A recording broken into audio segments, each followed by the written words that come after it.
Lost treasures, unsolved murders, disappearances?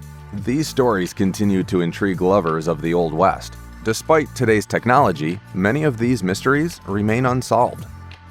This story begins in the gold mining town of Jacksonville, Oregon. In 1853, brothers James and Henry Wilson set out with a group of prospectors looking for gold. After one of the men was killed by Native Americans, the Wilsons trudged on alone. They eventually found a valley surrounded by steep cliffs and built a cabin. Henry discovered a nearby creek chock full of gold nuggets.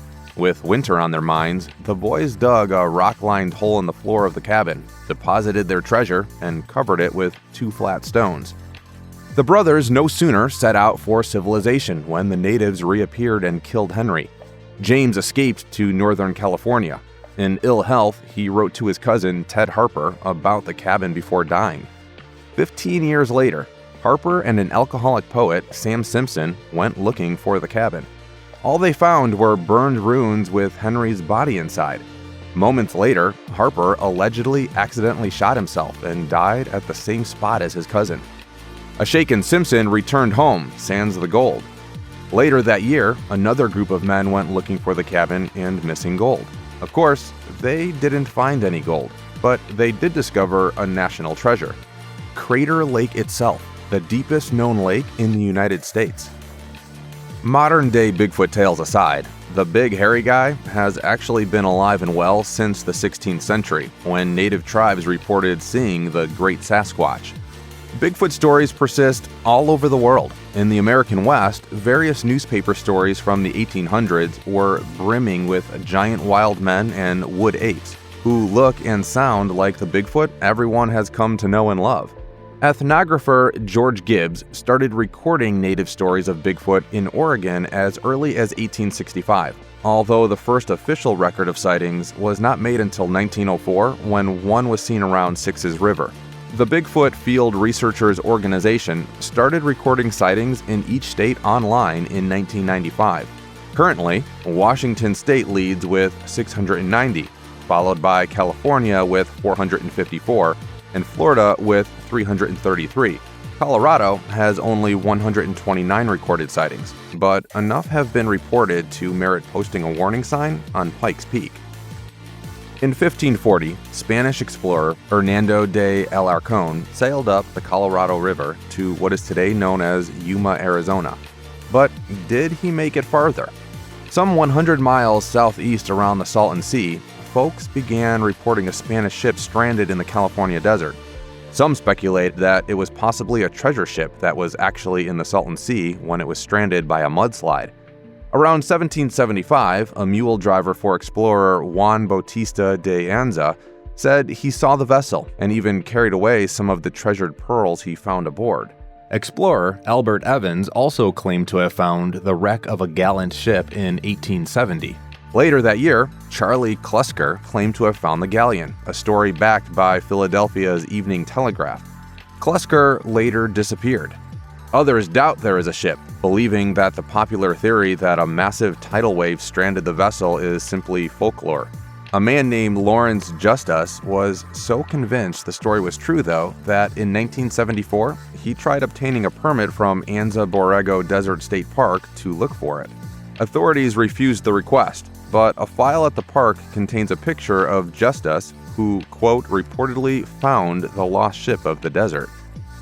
On February 3, 1889, the notorious bandit queen, Belle Starr, was murdered by an unknown assailant in Oklahoma. Prior to that time, the one-time good girl had gone through a string of bad men. Outlaws Cole Younger, Jim Reed, Sam Starr, and Jim July, each of whom Belle Starr aided in horse thieving and robbery. She even served time in prison, all while bearing children and living on the lam due to her various escapades. Belle's relationship with July was particularly stormy, to the extent that the man once allegedly offered to pay someone to kill her. Nobody can give me orders. That wasn't an order, just a piece of advice. Adios. Still, Belle remained faithful, accompanying July to Fort Smith, Arkansas, to answer for charges of horse stealing. But then she inexplicably turned back. A dramatic account claims that as she traveled home, Belle was shot in the back over 60 times. More likely, though, she was shot only twice as her horse bolted home and alarmed her daughter, Pearl. Belle was taken home and died an hour later. She was buried in her own front yard. Who killed her? The suspects range from July to a disgruntled neighbor named Watson to Belle's own son Ed, or maybe even Pearl. Of these, only Watson was tried, but he was found not guilty. Albert Jennings Fountain was many things: an army lieutenant, attorney, newspaperman, and senator. Until his disappearance, he was best known as the trial lawyer for Billy the Kid, who lost his case. In 1896, Fountain and his young son Henry were in Lincoln, New Mexico for a rustling case against cattle baron Oliver Lee. Fountain had many enemies at the trial, including Lee. No wonder Fountain felt like he was being watched while in Lincoln. And after receiving a threatening note as the trial ended, the Fountains immediately started for home 150 miles away. 2 days later, the pair disappeared. Only Fountain's carriage was found, along with pools of blood, bullet shells, and Henry's handkerchief. Even famed Sheriff Pat Garrett got involved, to no avail. Although Lee's hired hands were eventually tried, they were found not guilty. 2 confessions came later, one by James Gilliland in 1937 and one in 1949 when convicted outlaw Sam Ketchum claimed on his deathbed that it was he and his brother, Tom Blackjack Ketchum, who killed the Fountains. But the bodies weren't where the men said they were. The Fountain case remains the most famous cold case in New Mexico history. Tom Blackjack Ketchum may not have killed Albert and Henry Fountain, but he was certainly found guilty of numerous robberies and murders before he was sentenced to hang in 1901. There are at least 2 stories about Ketchum stashing treasure in the years before he died. The first is that he buried a large treasure in Wildcat Canyon in the Chiricahua Mountains of Arizona. More specifically, writes William Ascarza in his book Chiricahua Mountains, History and Nature, Ketchum stashed several $1,000s in a cave, which has been referred to as Room 44. Another historian offers a second story. A posse was chasing Ketchum following a robbery in Camp Verde when the outlaw lassoed himself and some $4,000 in stolen loot to a branch high up in a tree, somewhere around Battleground Ridge. 4 days later, when the coast was clear, Ketchum came down and headed towards Myrtle Ranch, possibly hiding his cash between there and Gilliland Gap. Neither stash has been found, as far as anyone knows. Today, Ketchum is best remembered for his death by hanging in Clayton, New Mexico. When the trap door swung open at the gallows, the outlaw fell further than he should have, yanking his head clean off. History buffs love debating about whether Butch Cassidy and the Sundance Kid really died in Bolivia. But the real mystery is what became of their companion, Etta Place. Not even Pinkerton's detective agency knew her real name, although they described her as classic good looks, 27 or 28 years old, 5'4" to 5'5" in height, weighing between 110 and 115 pounds, with a medium build and brown hair. But that could be about any woman in the Edwardian era. Everything else about Place is purely speculation. Was she a schoolteacher, or a harlot from a Texas bordello, or maybe even Sundance's cousin? Nobody knows for sure. It's a fact that Place loved Sundance enough to accompany him and Cassidy to South America. For a couple of glorious years, the trio robbed numerous banks and intercepted one mule train after another, carrying gold and money. Although Place was supposedly killed along with her outlaw men by Bolivian soldiers, others claim that she was later seen back in America, both with and without Sundance. Historian Ann Meadows maintains that Sundance took Place to San Francisco for a final visit in 1905. She was also identified as the woman seeking documents declaring Sundance dead there in 1909. Whoever she was, Place took her secret to her grave. In 1916, the Coco Nino Sun in Flagstaff, Arizona, reported a most chilling find.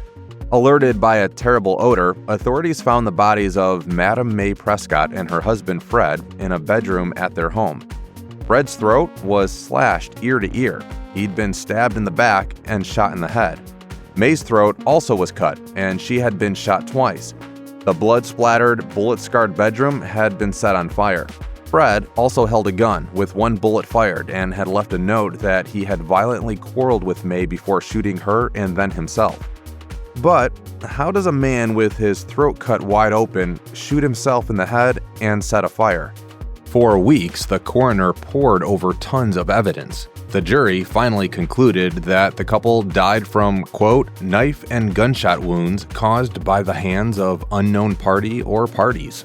The case was never solved. Surprisingly, although a portion of the Prescott's home remains under the facade of today's Grand Canyon International Youth Hostel, it is not mentioned on Flagstaff Downtown's list of haunted locations. A true wild child, Pearl Hart was a Canadian native who made it through finishing school before making a series of life mistakes. She was 17 when she was seduced by gambler Fred Hart, who remained in the girl's life until 1898. Tired of supporting her and 2 children, Fred beat her up and split. The next man in Pearl's life, Joe Boot, was her final undoing. The two embarked on a life of crime, but were caught in 1899. Boot was sentenced to 30 years in prison, though he later escaped while Pearl got 5 years. The public took interest in the woman bandit who dressed like a man. In prison, she not only signed autographs but also began spreading the gospel. Pearl was finally paroled because she inexplicably became pregnant while in prison. Governor Alexander Brody pardoned her in 1902. What happened to her? It's hard to say. Some claim that she tried performing on stage as a lady bandit before being arrested in Kansas City for buying stolen goods. She was arrested again in 1904, after which she wasn't seen again until 1924 in Florence, Arizona. Various sources say she died in 1925, or sometime in the 1950s, or even as late as the 1960s, but nobody knows for sure. Between 1885 and 1886, 8 ghastly murders in Austin, Texas were attributed to a serial killer. Of the victims, most were servant girls, only one survived. But her daughter, as well as the companion of another victim, were killed. 6 of the victims were black. So were 3 women who were attacked in July, August, and November, but mercifully they survived. Then, Molly Smith's axe-mutilated body was found next to an outhouse in December. The murders were quite grisly. In May 1885, another victim, Eliza Shelley, was found with her head almost completely split. The killer was brutal, assaulting his victims with knives, axes, rocks, and even an iron. Locals dubbed the murderer the servant girl Annihilator. Shortly after, Irene Cross, Clara Dick, Rebecca, and 11-year-old Mary Ramey were attacked. Only Rebecca survived. The next victims were Gracie Vance and her paramour Orange Washington. 2 more women, Sue Hancock and Eula Phillips, were murdered on Christmas Eve, 1885.